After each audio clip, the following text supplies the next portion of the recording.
There's one common lie amongst artists that destroys a lot of creativity, and this lie is that hating your art will make you a better artist. The reason why people believe this is that people think that if you're super critical of your work, that it will propel you to improve the work that you make. I think there's also this sense that you have to be humble about the work that you make. You can't like it. You liking your work is a egotistical thing that we should all be avoiding, because apparently liking your work is a bad thing. Now, there is some logic to this, right? There is some logic to being able to see in what areas of your work you can improve on. I agree with that. Being able to see where you can improve is helpful, but does that have to be an emotional response? Do you really have to hate the work? Do you have to be angry at the work and feel frustrated by it to actually see areas where you can improve? Can't you imagine that there's a person that wants to improve their work and can see where they can improve, right? They're critical of the work that they make while still loving the work that they create.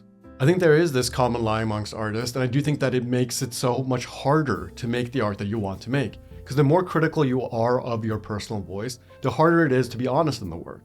If you're always critiquing yourself and feeling frustrated with the work, it makes it so much harder to just flow with your natural voice. To prove that this is a lie, I just want you to imagine two people. You have one person who is very critical of their work, hates their work all the time, but they keep pushing, keep forcing themselves. They use a lot of discipline to make work. Just keep making more art, but every time they finish a piece, they are like so critical of it, they don't even enjoy it. Then you have a second person who loves their work. They're not as critical of their work. They might not even notice all the mistakes in a piece, but they love their work so much and they fall in love with it deeper and deeper every time they make a piece, to the point where they notice the details that they enjoy. They notice the things about their work that they love, so that they keep pushing those further and further. They keep adding elements that they love instead of just focusing on the negatives. Which of these two people would you put money on for improving? Like, which of them would you bet on for improving long term? Because for me, I'm immediately going for the person that's coming from a place of love.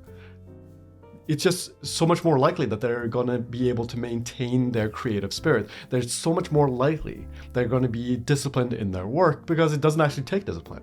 They're going to make tons and tons of art from a place of ease, from a place of joy and love. Imagine you had a friend who critiqued your work every time you showed them your work. Imagine that they just trashed the work and told you how bad it is. How quickly would you stop showing them your work? Or how quickly would you start changing your work to try to fit their narrative, their standards? This is kind of what you're probably doing to yourself, where you are so critical of your work, you're unable to enjoy the work for what it is. Something we want to take note of here is that that self-critical voice that you carry around with you might not actually be your voice. If you pay close attention to it, what are the words that it says? Like, how are those words coming to your mind? And do they sound like someone from your life?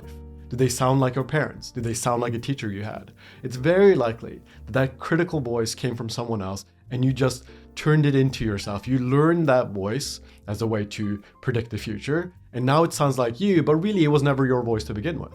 I want you to take a moment here to just think about that for a second. Who do you want to impress with your work? When you make your art and you feel critical of it, is there someone specific who you want to impress? And are you worried about what they would say? Is the assumption that the work isn't good enough to impress that person? You might want to write that down. Who are these people?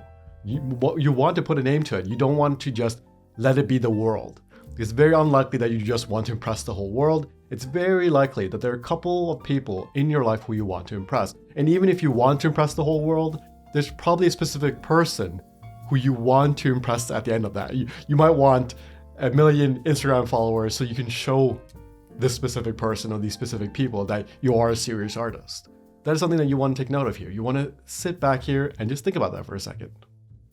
So pay attention to the story that you're telling yourself next time you finish a piece, or next time you are working on a piece. If a drawing's going poorly, you're doing a sketch, maybe you're doing study of some sort, and it's going poorly, what is the story that you're telling yourself? How dramatic is that story? What does it say about you? Because your self-worth is so separated from your art, but I think as creatives, we tend to combine the two. We think that our worth is defined by the art that we make, and that's an absolutely huge mistake. We do not get to take credit for the art, which also means that we don't get to take blame for the art when it doesn't turn out the way we want it to. This is about expression. It's not about doing the right, perfect lines. That's just not how it works. It's just not how it works. It's not how art works. As you analyze these stories, you also want to keep in mind that you are not your thoughts. You are not your thinking mind. That is not who you are. Your thoughts are constantly fleeting. Your thoughts are constantly changing. Therefore, that can't be you. You can't be the thoughts. So just don't hold on to them so tightly. Don't cling on to these thoughts. Don't cling on to the judgments that come out of your mind. They're just thoughts. They're fleeting. They'll disappear soon enough. You'll forget all the thoughts that you'll have. Just even try to think about the things that you were thinking about yesterday. How many of those thoughts do you still remember?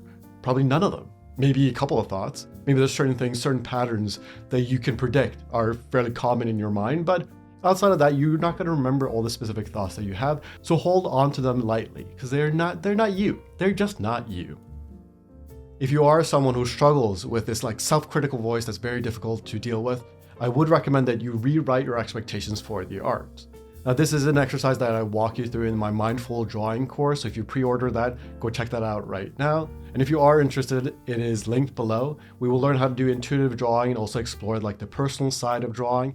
It's so much more about self-expression than it is about technical skill. We do go over some technical stuff just so that we have a baseline for beginner artists.